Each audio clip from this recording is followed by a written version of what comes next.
We are live and 3, 2, 1. We may be looking at war in the Middle East. John Kelly's nightmare is coming true, and Elizabeth Warren speaks to a Native American group, and it's pretty funny. I'll tell you all about it. Ben Shapiro Show.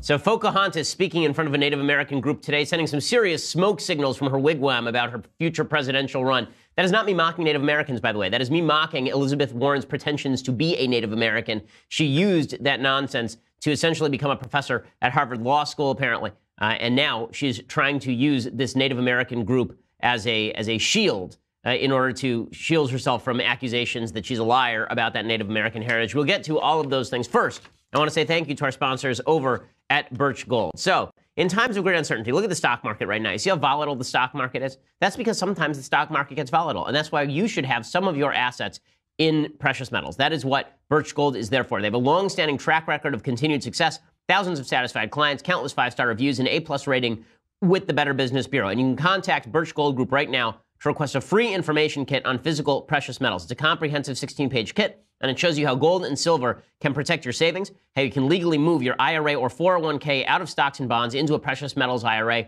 if you choose to do so. Get that no-cost, no-obligation kit right now at birchgold.com/Ben. That's birchgold.com/Ben. Again, these are the folks that I would trust. There's a reason why so many people trust them with their precious metals investment. Ask all your questions. Make sure that you're comfortable with investing in precious metals. And then when you're ready, talk to my friends over at birchgold.com/Ben. That is birchgold.com/Ben. That /Ben lets them know that we sent you. Alrighty, so I do want to get to all of the issues in domestic politics. A shocking new poll that shows Republicans now up in the generic ballot, like actually up in the generic ballot, that's making a lot of headlines. Elizabeth Warren obviously making headlines. But I want to start today with a story that people are overlooking, and that is we may have like a full-scale war in the Middle East. Another one in the very near future. See, when we decided that we were going to get rid of ISIS, that was a very good thing, but there's been nothing to fill the gap. And so what you're ending up with now is essentially 6 separate countries who are now involving themselves in a Syrian war. So you've got Iran that's involved in Syria. You've got Israel that's in response involved in Syria. You've got the Syrian government involved in Syria. You've got Russia involved in Syria. You've got Turkey involved in Syria. So it's a lot of countries involved in a very small space, all of them fighting for a certain level of supremacy. Of course, the United States is involved there as well. And all of this internecine warfare, it could have serious external effects. So if you missed it, over the last week, there was a major issue in which an Israeli plane was shot down. We talked about this. An Israeli plane was shot down after Israel shot down a drone from Syria. It was an Iranian-made drone. And Israel shot that down. Israel flew an F-16 over Syrian airspace. That was shot down by a Syrian anti-aircraft missile. And then Israel said, hey, you're going to shoot down our planes? Here's what we're going to do to you. And they legitimately proceeded to destroy half of the Syrian Air Force while it was on the ground. Because don't screw with the Israeli military, I think is the main message there. They went in an air raid, and they destroyed half the Syrian Air Force on the ground. One of the things this makes clear, by the way, is just how much of a lie it was. When Barack Obama said there was nothing we could do in Syria to stop, for example, the gassing of citizens of that country, Israel, in legitimately an hour, destroyed half the Syrian Air Force, half of it. Okay, if the United States had wanted to, under President Obama, after the original Bashar Assad chemical attack, we could have grounded his entire Air Force nearly immediately. But that's not the extent of the conflict. At that point, the Syrians basically backed off of Israel and said, okay, we're not interested in doing this right now. But that's really a proxy war, Syria, between Israel and Iran, because Iran is funneling supplies to Hezbollah, a terrorist group in Lebanon, through Syria, and they're moving all of those supplies directly through areas that Israel has been hitting. Meanwhile, there's the Syrian proxy war heating up between the United States and Russia. So on Tuesday, Bloomberg News reported that U.S. and Kurdish forces in Syria had killed 200 fighters, including a bunch of Russians. So Russia has a bunch of contract mercenary soldiers on the ground over there. And the Russians were fighting on the side of the embattled leader, Bashar al-Assad. They attacked a military base in the Deir ez-Zor region of Syria on February 7th. Now, there is no congressional authorization for American forces to be in Syria. Okay, this is why we actually need, as Rand Paul says, we need congressional authorization. If we're going to be there, then we ought to have Congress authorize it. The American people ought to be clear about what exactly our goals are there. Is it to solidify? Is it to preserve the status quo? Why exactly we're there? Why are men and women in harm's way? Why are we spending our cash there? The Russians, however, actually attacked a U.S.-run base, essentially. There's a U.S. force stationed with Syrian Democratic Force troops on a base, and those troops responded with artillery fire and airstrikes and 200 to 300 Russians were apparently killed in that assault. Many of them were taken back to Moscow and treated. Now, the Russians are denying that Russian forces were involved in the attack, which at least is, for the moment, is a good thing, right? That's a good thing, because if the Russians were interested in some sort of open conflict in Syria, they would be claiming that America had attacked Russian soldiers, but they want to pretend they're not there in the first place, so this remains sort of a covert fight. However, Major Adrian Rankin-Galloway is a spokesperson for the U.S. Department of Defense. He said officials believed roughly 100 people were killed in the raid, though he said he couldn't speculate about their nationality. Bloomberg reported the number dead was closer to 200. The New York Times said dozens of Russians were believed to be killed. CIA Director Mike Pompeo, this is according to Vox.com, also refused to confirm specifics when asked whether the U.S. was responsible for killing Russian contract soldiers in Syria during a hearing on Tuesday. He said, "We have seen in multiple instances foreign forces using mercenaries in battles that will begin to approach the United States." So, again, in the last week, we've seen Israel take out half of the Syrian Air Force, and we've seen the United States kill something like 100 Russian fighters, apparently. So all of this is heating up in rather rapid fashion. And meanwhile, on the domestic political scene in Israel, Benjamin Netanyahu may be in some trouble. The prime minister of Israel has now been indicted on a couple of counts of bribery. One of those counts essentially suggests that he was accepting gifts from wealthy benefactors in return for advancing their interests. There's another case that suggests that he was trying to strike a deal that would have given him positive coverage in Yediot Aharonot, which is one of the major newspapers in Israel, in exchange for hurting Israel Hayom, which is the free rival to Yediot Aharonot. That one I find a little more suspicious, since the fact is that Israel Hayom is very pro-Netanyahu in the first place, and it is funded by Sheldon Adelson, who's an ally of Bibi's politically. According to the police, in Case 1000, Netanyahu received champagne, cigars, jewelry, and clothing by demand and systematically valued at about 1 million shekels, which is about 280 grand in American dollars. The gifts he received from the Israeli-American Hollywood producer Arnon Milchan increased significantly once Netanyahu was elected prime minister. So there is a case to be made against him in the media case. One of the problems in that case is that one of the people testifying against him is a political rival who is a former news guy, Yair Lapid. He is now in the opposition. He was Netanyahu's finance minister in the past, and he has been testifying against Netanyahu. Bottom line is that in order for Netanyahu to step down, he's probably going to have to be convicted. Unclear whether he actually would be convicted in these cases. And right now, with Israel under fire, it's pretty unlikely that Netanyahu is going to step down in the middle of all this. So what we're seeing right now, in other words, is chaos across the region. And the Saudis, the Jordanians, the Egyptians, the Israelis are all working hand in hand in order to try and stop the impact of Iranian influence in the region. Meanwhile, Turkey is trying to flex its muscles in places like Syria as well as Kurdistan.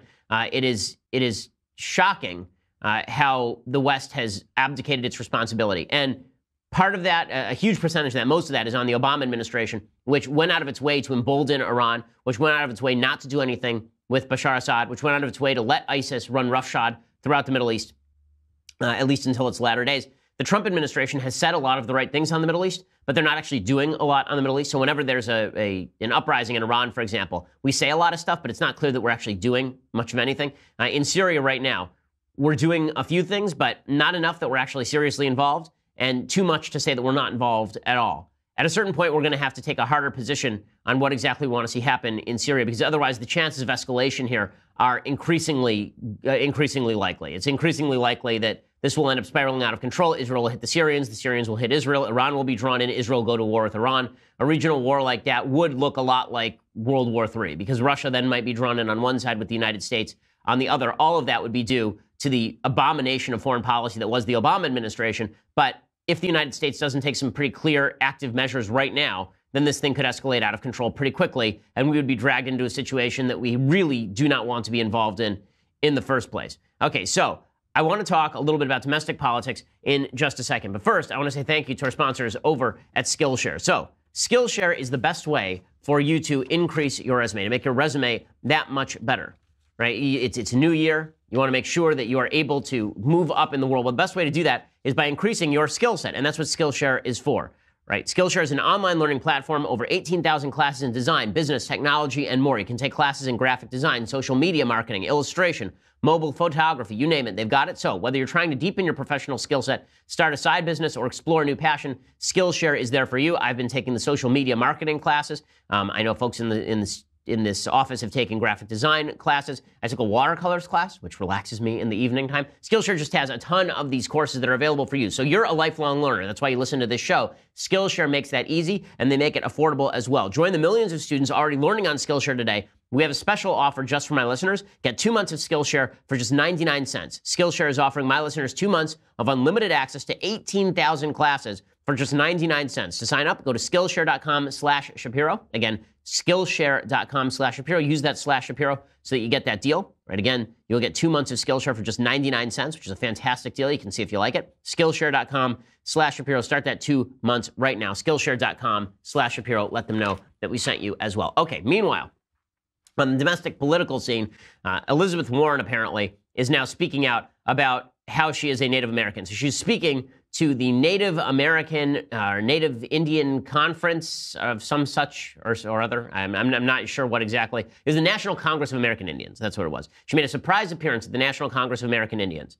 And apparently she was incredibly great. I mean, she was just full-on regalia. She showed up with the headdress. She showed up with the smoke and peace pipe, the whole deal. And again, whenever I say things like this, it's not because I'm mocking Native American culture. It's because I'm mocking Elizabeth Warren for appropriating Native American heritage. Okay, so here's what she said to the Native American conference. Quote, "By all accounts, my mother was a beauty." I know Elizabeth Warren, by the way, and she is one of the more obnoxious humans on planet Earth. "By all accounts, my mother was a beauty. She was born in eastern Oklahoma on this exact day, Valentine's Day, in February 14th, 1912. She grew up in the little town of Wetumpka, the kind of girl who would sit for hours by herself playing the piano and singing. My daddy fell head over heels in love with her. But my mother's family was part Native American, and my daddy's parents were bitterly opposed to their relationship. So, in 1932, when my mother was 19 and daddy had just turned 20, they eloped."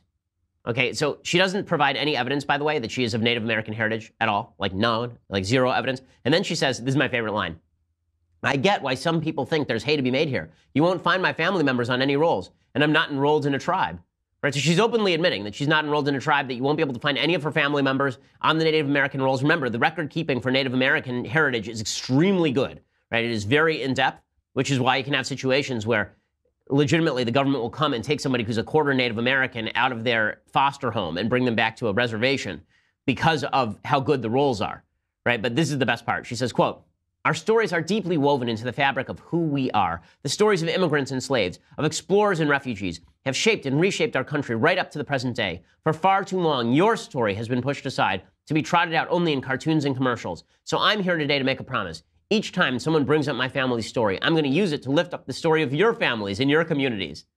And that last line there, as Alex Griswold says at Free Beacon, right, that is called using the Native American community as your political human shield. Right? Every time someone calls her Pocahontas, every time President Trump botches it and calls her Pocahontas, every time that happens, she's simply going to shift it and say, Native Americans are so important. Native American heritage is so important. Never mind the fact that we call her Pocahontas because she's been lying about her Native American heritage. I mean, she's as Native American as Sean King is black, apparently. Okay, the idea that Sean King, by the way, his father was white, his mother was white on the birth certificate. He says that his mom had an affair. There's no evidence that any of this is true. The same thing is true of Elizabeth Warren. She suggests that she is Native American. There is no evidence at all that Elizabeth Warren is Native American. How much of a joke is her Native American heritage? It's such a joke that Elizabeth Warren used as evidence of her Native American heritage the fact that she had submitted a recipe to a cookbook called, I kid you not, Pow Wow Chow. That was the name of the cookbook. And the recipe that she actually submitted was a recipe for crab bisque. Okay, which it turns out she actually copied from a copy of Good Housekeeping or something. It turns out that crab bisque is not actually a Native American heritage thing because crabs are not wandering across the fruited plains of Oklahoma, which is where she is from. So she's a joke. But this is what Democrats are going to do. They're going to do the intersectionality pyramid all the way to the bottom, which is just insane. And so they're struggling. Right? Democrats are struggling right now. There's a poll out right now, a shocking poll from the Politico Morning Consult survey, right? This is not a survey that is biased toward Republicans. And it shows generic polls right now among registered voters. 39% said they would back the GOP candidate in their district. 38% said they would support a Democrat. 23% are undecided.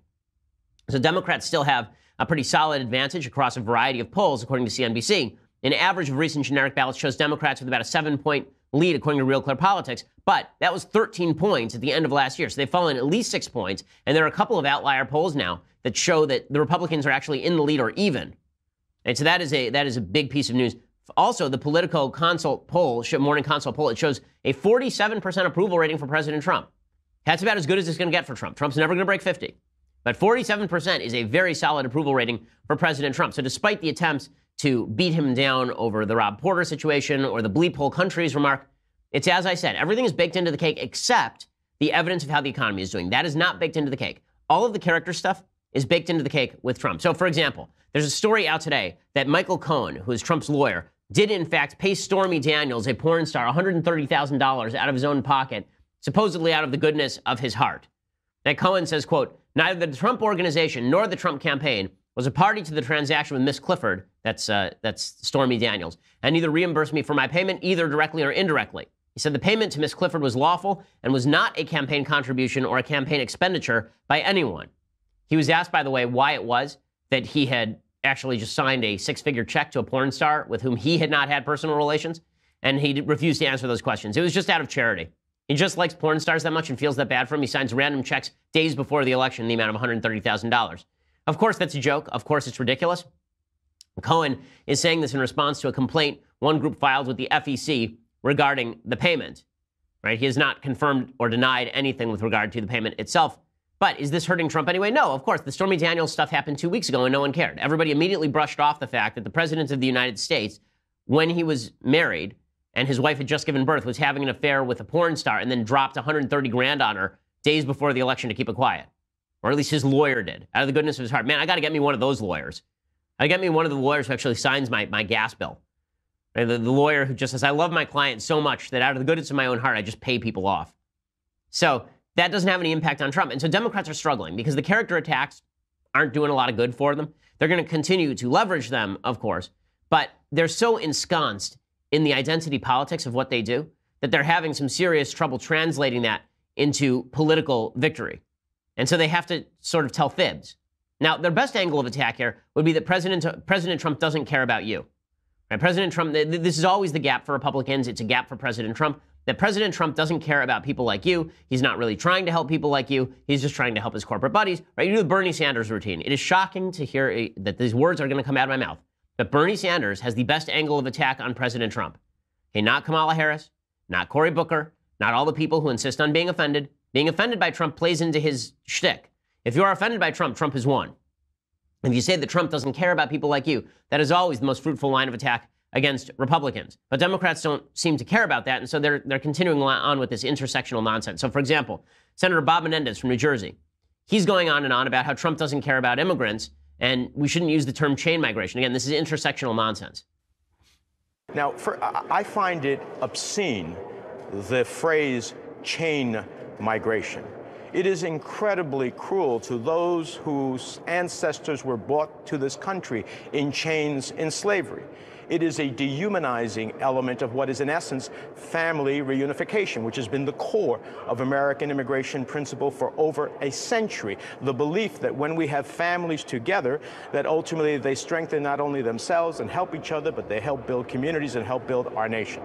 Okay, so this is absolutely idiotic, obviously. The term chain migration has nothing to do with slavery. It was coined in the mid-50s, I believe. It's been, or since before then. It has nothing to do with slavery whatsoever. The idea is that chain migration, like a daisy chain, like you're bringing people in a chain, right? Not like you're actually bringing them in chains. But if Democrats are trying this, of course they're going to fail. It's a giant fail. They're trying also the angle that Trump is in thrall to Russia. So there's a congressperson named Swalwell, and he is a Democrat, and he is claiming that Trump is enthralled to Russia. Good luck with that. We just killed 100 Russians on the battlefield in Syria. I think the simplest answer is the correct one, which is that he likes the Russians. He's told us that throughout the campaign. He said, wouldn't it be nice if we could be friends with them? And so when we need him for the sake of our democracy to confront them, he's incapable. So leadership starts at the top. Okay, so this, of course, is not true at all. The suggestion that President Trump is enthralled to Russia, the American people are able to discern the fact that Trump refuses to say that Russia interfered in the election because he feels that it is a blot on his victory. They're able to distinguish that from the idea that he is pro-Russia, because obviously his policy has been significantly more hawkish on Russia than, for example, the Obama administration, which pledged flexibility to Dmitry Medvedev and Vladimir Putin in 2012 and then gave them exactly that flexibility. By the way, the idea that Trump is somehow avoiding sanctions because he loves Russia, that's not even true. It's not even technically true. According to Noah Rothman, who's no ally of the administration, over at Commentary Magazine, quote, the Trump administration was required by the Countering America's Adversaries Through Sanctions Act to give Congress both a classified and unclassified list of Putin allies and oligarchs that could be targeted for potential sanctions. And they did. The law also required the administration to provide a report detailing the impact of sanctions on Russia's sovereign debt, which they did. The law provided the administration a 120-day grace period for imposition of new sanctions on unspecified targets if the president can claim those targets have already substantially reduced their business activities in the Russian defense and intelligence sectors. The State Department declared the foreign governments have abandoned planned or announced purchases of several $billion in Russian defense acquisitions, therefore satisfying that requirement. So the idea that the Trump administration has been deliberately avoiding imposing sanctions is just not true. But the Democrats continue to trot this stuff out, and this is why they continue to lose. This is why they have a serious problem on their hands. Okay, in just a second, I want to talk about another serious problem Democrats have, and that is full-on disdain for religion. We'll discuss that in just a second. First, I want to say thank you to our sponsors over at Wink. So, I know that you were getting over the new year. I know that you got all your drinking done in the latter half of the 2017 December, and now you've wrung yourself out. Well, folks, it's time to relax a little bit. And not only that, there are a lot of big dinner parties coming out. Tonight is Valentine's Day. Right? Tonight is Valentine's Eve.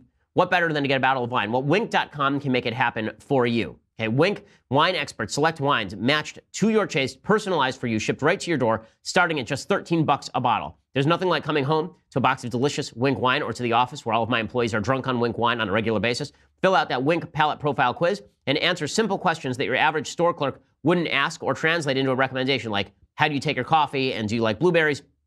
And then Wink sends wines curated to your taste. The more wines you rate, the more personalized your monthly selections. And every month there are new delicious wines that are there for the sampling. Shipping is covered, so if you don't like a bottle they send you, they'll replace it with a bottle that you will love. No questions asked, no membership fees, skip any month, cancel any time. Discover excellent wine today at trywink.com/Ben. That's trywinc.com/Ben. You get $20 off your first shipment. That's trywinc.com/Ben for $20 off. Again, trywink.com/Ben. That's trywinc.com/Ben. You get $20 off.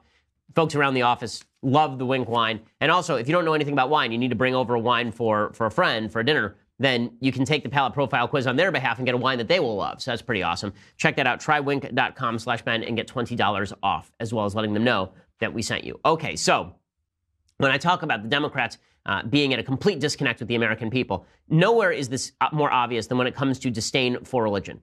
So yesterday on The View, Joy Behar, who is just an insufferable human being, Joy, have me on your show. Right? I know that's a hell of a pitch. You're insufferable. Have me on your show. But nonetheless, The View, I think they are probably a little afraid to have me on that show, which I would be too if I were their producers. In any case, Joy Behar goes after Mike Pence yesterday in the most disgusting terms about his religious observance. It's one thing to talk to Jesus. It's another thing when Jesus talks to you. Exactly. Okay, well, that's different. Mental illness, if I'm not correct. I'm hearing voices. Okay, so just to be straight about how the left views religious people, if you say that you heard the voice of God, okay, what you mean usually, okay, let me just explain on behalf of religious people everywhere. When you say that you got a message from God, you don't actually mean that God sent you an email. Okay, it's not Bruce Almighty. This is not God picks up the phone and calls you. It's not Joan of Arc. You're hearing actual godly voices. What you get is a feeling that perhaps you're acting in consonance with your meaning in the universe, okay? That you're acting in consonance with what God wants of you as you can decipher it in his word. Okay, that's what we mean as religious people. We don't mean that we're sitting around and Jesus starts talking to us. Say, this is Jesus, okay? That's not what we mean. Mike Pence, I don't know why he has a southern accent either, but the idea that Mike Pence is sitting around in the VP office waiting for Jesus to give him orders is insipid. I will also point out that Joy Behar would be the first person to say that men who say they are women do not have a mental illness. So if you're a man and you say you're a woman, you're not mentally ill. If you're a woman and you say you're a man, you're not mentally ill. But if you're a religious person and you say that you are trying to believe according to the dictates of Jesus and that you feel that you've gotten messages from Christ in your life, that this means that you're a full-on nutso. It's that sort of disdain for religion that is driving millions of people in the United States away from people like Joy Behar. It's not just Joy Behar. One of the people who's been most irritating about the Olympics is an ice skater named Adam Rippon. He's gay. Which wouldn't make a difference, except he has made this the entirety of his identity. And when I say, I mean, like, he's made it his entire public persona. Not that he's a great ice skater, which apparently he is, but that he is gay and that he hates Mike Pence. So he apparently was ripping on Pence for being at the Olympics in the first place, suggesting that Mike Pence was for gay conversion therapy. We talked about this a couple of weeks ago. This is not true. There is no evidence to support it whatsoever. Doesn't matter. He trotted that out. And then when Pence said, you know what? That's not true about me. I'd love to sit down with you. Rippon said, I'll never meet with you. So obviously a very tolerant dude.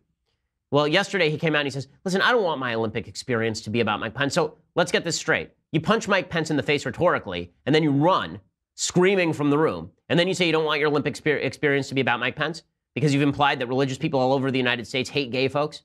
And here is Adam Rippon doing the same routine. I have no problem talking about, what I've said because I stand by it. But I think right now the Olympics are about Olympic competition and the athletes involved. And I talked to you about how I felt before the games. And, it's brought a lot of attention to, and questions to my other teammates. And I don't want to distract from their Olympic experience. And I don't want my Olympic experience to be about Mike Pence. Well, it's a little late for that. You rip Mike Pence as a religious bigot, and then you come out and you say, well, I don't want my Olympic experience to be like that. Maybe you should have thought about that before you decided to rip Mike Pence as a religious bigot, and by extension, all of the people in America who are evangelical Christians as religious bigots. It's not just that, okay? The culture wars that the left launched brought them Trump. Okay? When I say this is how you got Trump, this is how you got Trump. You got a bunch of people in America who feel like they are constantly being set upon and torn to shreds for simply being religious people, or simply being white, right, in some cases, based on the intersectional politics of the left, or simply for being in a Midwestern state. Right? There are all these groups that the left has seen as great oppressors in American life: white folks, males, religious people. And then the left sets upon those people, and those people say, well, you know what? I'm going to vote for that guy who at least doesn't crap on me all the time. But this is what the Democratic Party does. This is what people on the left do on a routine basis. You want to reach out to folks? You want to win elections? Then maybe you ought to stop trying to alienate them with incredibly radical language. And maybe you ought to stop with the fawning media coverage for social issues that are at best deeply controversial. So CNN, for example, has a piece today about this tragic case where parents want custody of their 17-year-old girl. Okay, listen to how CNN covers this. Here's the story, okay? I'll tell you the story. It's a 17-year-old girl. She thinks she's a boy, right? She's transgender. And so she wants hormone treatment. And she went and she got some doctors who say that she should have hormone treatment.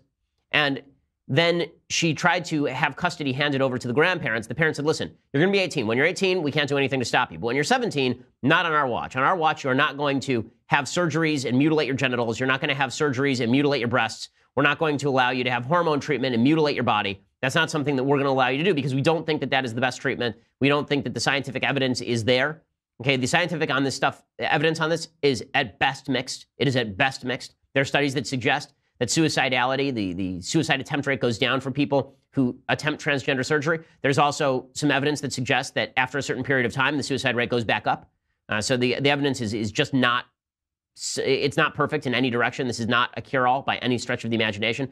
But here is how this is going down. CNN writes, quote, an Ohio court will decide the fate of a transgender teen who is in what the judge describes as a gut-wrenching situation. The 17-year-old identifies as a boy. Neither he nor his family can be named according to court instructions. So notice already how CNN starts calling this girl he.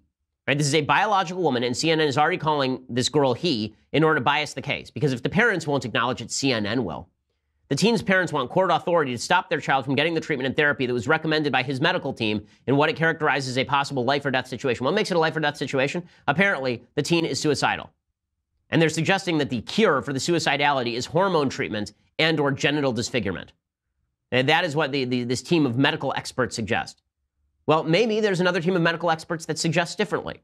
And the parents could consult a variety of medical experts. But now, courts in the United States are going to talk about, this is going to be the next step.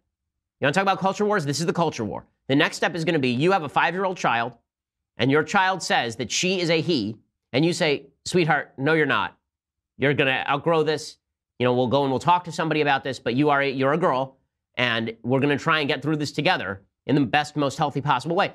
Courts will be sent in by the left to take your child away from you. This is the next step. It's already happening in Canada under Bill C-16, and this is what they're going to do. According to CNN, the teen was hospitalized in 2016. He had been diagnosed with depression and anxiety disorder and gender dysphoria, according to court records. This is the key, by the way.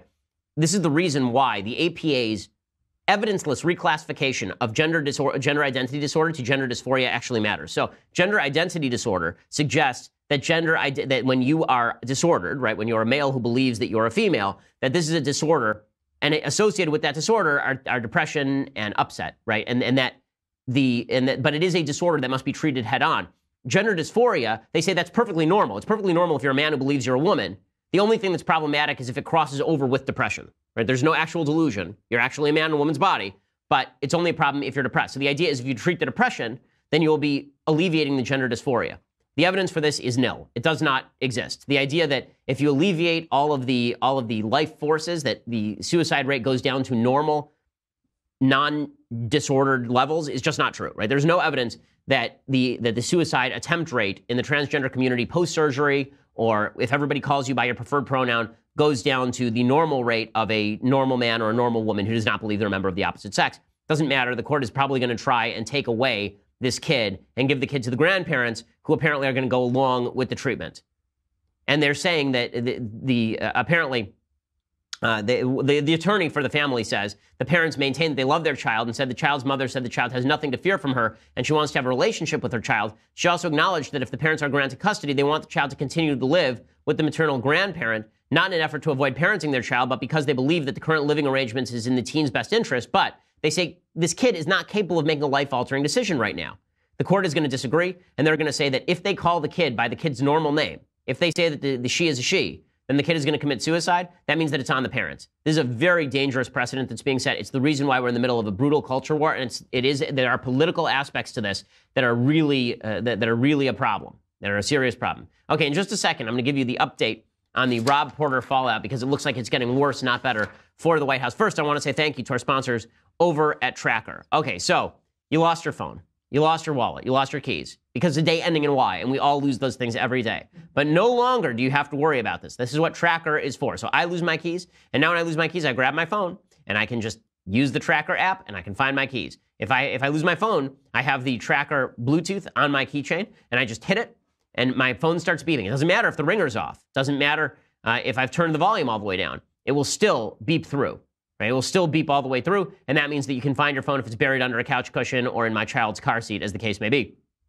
And this ritual of looking for your keys, your wallet, your phone, it no longer has to be a thing because of Tracker Pixel. So you'll never have to worry about losing things again. It's the lightest Bluetooth tracking device on the market. You put the tracker on whatever you tend to lose, keys, wallet, purse. It is small enough to fit anywhere. When you misplace an item that has a Tracker Pixel attached, you can use your smartphone, and a 90 decibel alert will help you find it in seconds. It even has powerful LED lights, so you can find anything, even in the dark. You can locate your item if it's miles away, because every Tracker user is part of the largest crowd locate network in the world as well. Save 20% off your order when you go to thetrackr.com/Ben. That's thetrackr.com/Ben. You get 20% off. Again, thetrackr.com/Ben. When you use that /Ben, you get 20% off the tracker. Plus, you're letting them know that we sent you as well. So thetrackr.com/Ben. All right, so I want to talk about the fallout from the Rob Porter situation, but for that, you're going to have to go over to the website and subscribe. For $9.99 a month, you can get a subscription to dailywire.com. Gets the rest of the show live, gets the rest of the Andrew Klavan show live, gets the rest of the awful, terrible, no good, very bad Michael Knowles show live. By the way, later today, Michael Knowles will be doing a Valentine's Day episode with all of your special letters in the mailbag. So if you feel like ruining your Valentine's Day that way, then go for it. Today, February 14th, 5 p.m. Eastern, Michael will literally be waiting for your questions in our next episode of The Conversation. His pathetic pleas for attention will be on Facebook, YouTube, the Daily Wire website, free to watch. Only subscribers can join the website and ask the questions. To ask questions as a subscriber, log into our website over at dailywire.com, head over to the conversation page, and watch the live stream. And after that, start typing into the Daily Wire chat box. Michael will answer live questions as they come in for an entire hour. So subscribe and get those questions answered by Michael today, 5 p.m. Eastern, 2 p.m. Pacific, and join the conversation. If you want all of those things, plus this, the fantastic, never before